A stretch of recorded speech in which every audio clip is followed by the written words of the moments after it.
I think that most of the melodies that were created in Tahrir, or most of the covers that were created in Tahrir, carried a very uplifting tone to them, and that's just to raise the general morale of the people who were in the square at that time. And later, as you saw with the last song, it was based on Baligh Hamdi's Ya Bladi, Ya Bladi. And that woman in the movie walking through the rubble, she was, it was at the incident of the bombing of a children's school by the Israeli forces at that time. And then this same melody, this very sad and melancholic memory, was used later during the revolution with faces of the martyrs at the very early stages of the revolution. So there was a very sad tone to the songs throughout the revolution. However, because Egyptians love their jokes and love their satire, we had to bring in the fun into it.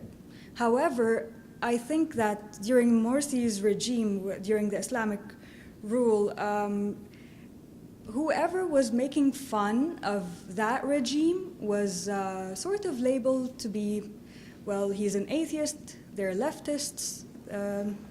Well, if they're really criticizing the regime, however, nothing too drastic happened to those people. On the other hand, when the military took over, satire wasn't really welcomed, and it was viewed as, oh, you're criticizing a military man, although he is advertised as not military anymore. He has removed his military uniform. But this is just a devaluing of such a strong man and such a strong regime. So that has been also evident in the stopping of our satirical program Al-Barnamij, presented by Bassem Youssef, who you may have known as the Egyptian Jon Stewart, who's now residing in the States because he cannot go back to Egypt due to several lawsuits against him. And currently, I have not seen a lot of covers of old songs during that period after the military took over. I have not seen a lot of underground songs, original songs, criticizing the regime or anything. Probably there are on a very small scale, but what's shared on social media is not as frequent as during the 3 years between 2011 and 2014. So partly it's not necessarily a direct state bullying, however, it's also societal bullying. For example, I'll tell you a very quick story because I don't want to use up all the time, but when I was back in Egypt 2 years ago, I arrived the second day after the military curfew took place, and that was after the Rabaa massacre, where the Muslim Brotherhood protesters were shot at, and it was a very tragic thing. However, shortly after, there was a song produced called Teslam al-Ayadi, Bless the Hands. It was a very happy song with a lot of clapping, and it's so hard not to dance to this song, but the context of this song is like, bless the hands who basically threw out the Islamists and killed them in Rabaa, and the military who took over. Like, it doesn't say that in the song, but bless the hands, bless you, my country's military. So when I went there, this was the song that was put as mobile ringtones, so that people identify who is with and who is not with the military. If in some stores, if you go in and you look like you practice Islam, like if you're wearing a headscarf or you have the beard, not necessarily a Muslim Brotherhood member, sometimes they would put the song on in the store just out of spite. It was truly very, very difficult to witness, but it's a celebration of somebody else's misery. At that point, there was a dehumanization of the other part that was protesting for remaining of Morsi's rule, but that song for me was a very important song, moving from the sadness that happened before the military took over. And it was sort of, let's all forget about this. This is time, let's dance. All those people are so sad and negative. Let's think of a brighter future to Egypt. After Tislam al-Ayadi, or bless the hands, there was Bushrat Khair. Bushrat Khair is that it translates to a good omen. It's impossible not to dance to this song. It's impossible. Also, it's a call for people to get together and be happy and build Egypt. However, the people who have lost people in that massacre and later people cannot identify with this song. And to me, those are the two main songs that are currently being propagated in media. They have been extensively shared on social media, and they are truly a reflection of what the feeling is right now. Underground groups are not being creative, they're not being productive. If they are, they may do it in English or in another language so that it's really kept at bay. But I would say that Bushrat Khair is the current national anthem in Egypt.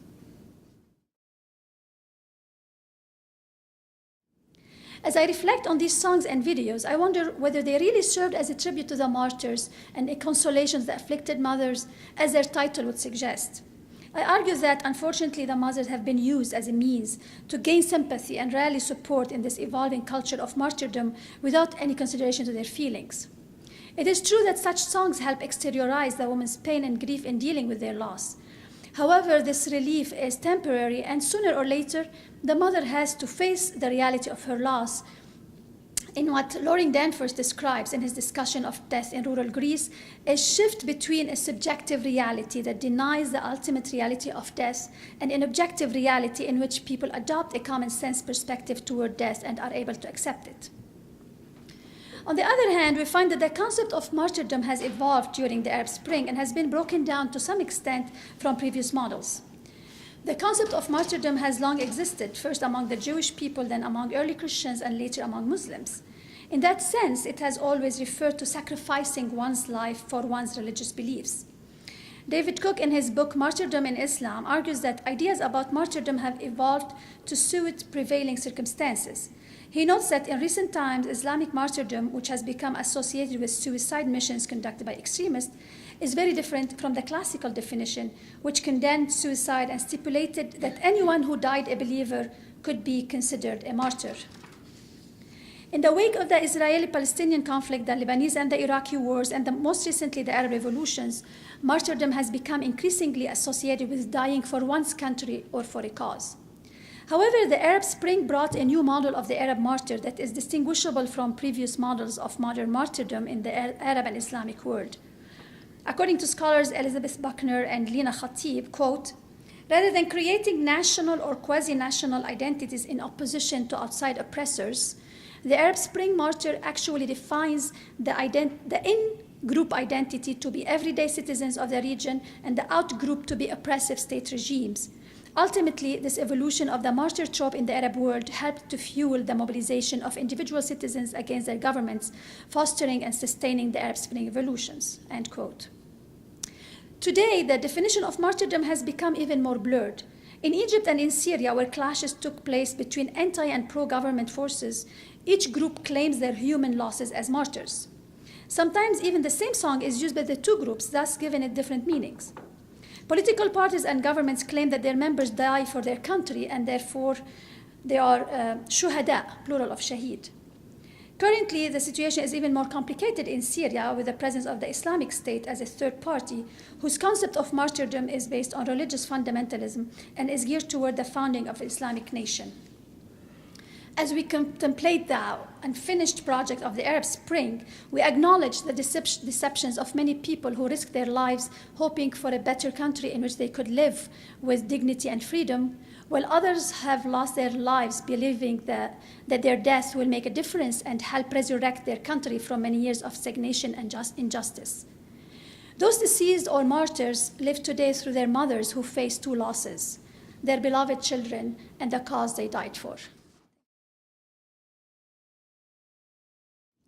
My video segment, Music, Sport, and Political Protest, documents the evolution of a powerful synergy between song, soccer fandom, and social action. To a large extent, revolution in Egypt appeared to have been powered by these soccer youth, whose years of experience fighting the police was redirected to political change. A synergy emerged with music, not only of Rami Assam, but also, and something I didn't note in the video, the many songs produced by the ultras themselves. Here was an alliance of art, physicality, and political power, undergirded by a sense of powerful authenticity. Rami wasn't seen as a great singer necessarily, by hardly anybody, but as a sincere and fearless one. Many admired the ragtag ultras for their courageous dedication to basic principles of freedom and brotherhood, God and nation. Both cleaved to the power of aesthetic form, music, chant, and sport, and yes, in Egypt, soccer is considered a beautiful aesthetic expression, to forge solidarity and precipitate action. Rami and the ultras represented an alliance of authenticity, from music and sport, rough-hewn, rowdy, but powerful and true to its principles. Rami told me when I interviewed him of his admiration for the ultras in these terms. He said, "They're mukhlisin, they're sincere." The compliment was returned. But in the aftermath, it is difficult not to wax a bit cynical, to wonder whether the political power of sport and music isn't or wasn't overestimated. Unable to perform, constantly hounded by police, Rami finally left Egypt in late 2014 to take up an artistic residency in Sweden for 2 years. There he has performed and recorded, releasing songs and toured abroad, capitalizing on his fame, but he's unable to directly engage Egyptian society. He represents a broader pattern, the exodus of the activist artists to more hospitable sanctuaries in the West, their absorption as anodyne elements of the Egyptian system, or their incarceration or death, for they have no other choices. The ultras were soon disempowered by the new regime. After the massacre at Port Said, which I showed, soccer matches were halted for a time, then fans were prevented from attending matches altogether until very recently. This past spring, the ultras were officially declared to be terrorists and supporters of the Muslim Brothers, and this continues to change. They may have lifted it by now. Some have been imprisoned and remain in prison. It seems the art, sport, politics connections have been sundered and neutralized. This raises the question, were they ever linked as a real engine of change, or were they only an epiphenomenon of underlying material forces, a powerful expression, but no more? The power of the art, sport synergy apparently broke as real material power swung into view, first in the Muslim Brothers, and then the always present sort of under the sea iceberg of the army. One thus witnessed the severing of relations between art, physical force, and the political activism, and the rise of pro-regime musical conservatism, as Nermeen said, and music as a divisive force. But I raise also the more general question, as someone who was very optimistic about this project, is there ever a genuinely revolutionary art beyond art's own internal revolutions? We can talk about a revolution in music of Stravinsky or something, but does art really foment revolution? Or is art only a veneer masking a deeper material reality? Perhaps the word democracy, taken seriously as rule by the people, often appears as a veneer masking real power relations, even here in the West. One problem, and the extraordinary renditions that Tariq, I think, are evidence of that. One problem with the revolution as a whole concerned negative versus positive values. It was clear who the protesters were against, but who were they for? Both sport and music are powerful social forces, but also with the potential to mask political differences in a way that is perhaps ultimately disempowering by allowing such questions to remain unaddressed. The ultras represent diverse points of view. They converge only in their constant struggles for freedom to support their team. They are united in loyalty, bravery, a search for justice and dignity, but not the establishment of any particular political order beyond a vague commitment to nation and to God. And in fact, there were Islamist ultras and secular ultras. I think there are two moments here. The moment that when we watched all of these materials, I mean, on TV, on YouTube, and so on, and we were very excited about it. It was an illustration of this very hopeful moment in our history. where people are gathering and when you can see the unity, solidarity, the call for bread, freedom and justice, and so on and so forth. And a moment you are watching the same thing in an archive, it's from the past, it reminds us of some political events that took place but did not fulfill its dream, obviously. Because there is another moment of despair, and this moment of despair was not 18 days like the hopeful moment.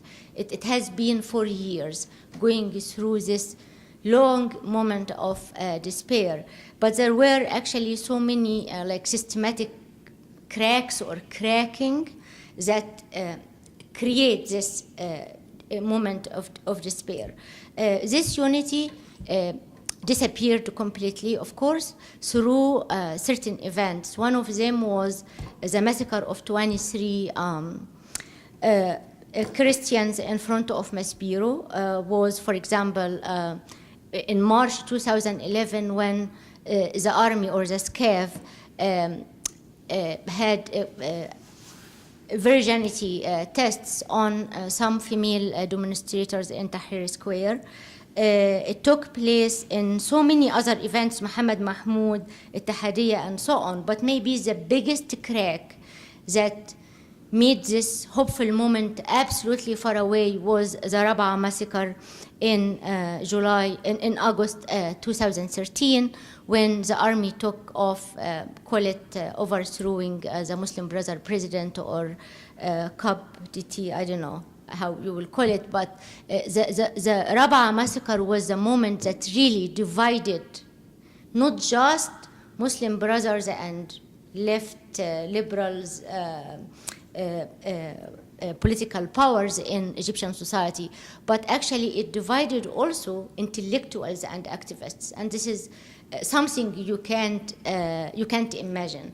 For 3 years at least, someone like me, an individual, would think that we are all together. We are all together against SCAF in 2011, against Muslim Brothers 2012, 2013, or against Sisi since he started to control the country. But from Rabaa on, you don't know who you are with really exactly, because so many left intellectuals, writers, musicians, people who helped you to shape your ideas about identity, if I can say it this way, are actually pro-Sisi, pro-army, and did not say a word against the Rabaa massacre. So here the division is, I think, or this crack is very deep, and I have no idea if there is a coming moment in future that this crack can be,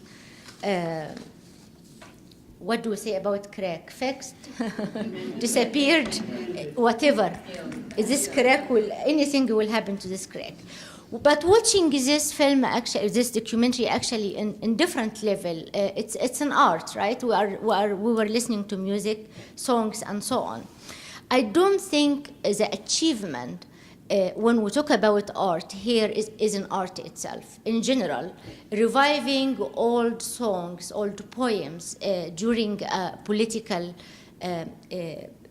moment like an uprising is very normal. Even in North America, during the demonstrations against the invasion of Iraq 2003, in so many rallies, actually, songs against the Vietnam War were revived to be used in squares. In Arab culture, just if you don't know, the political cause against colonization, against dictatorships, songs from 1956, from 1967 war, 1973, songs and poems about a Palestinian suffering. Arab culture is dominated, actually, its art is dominated by political notions. So it's not new to see these songs.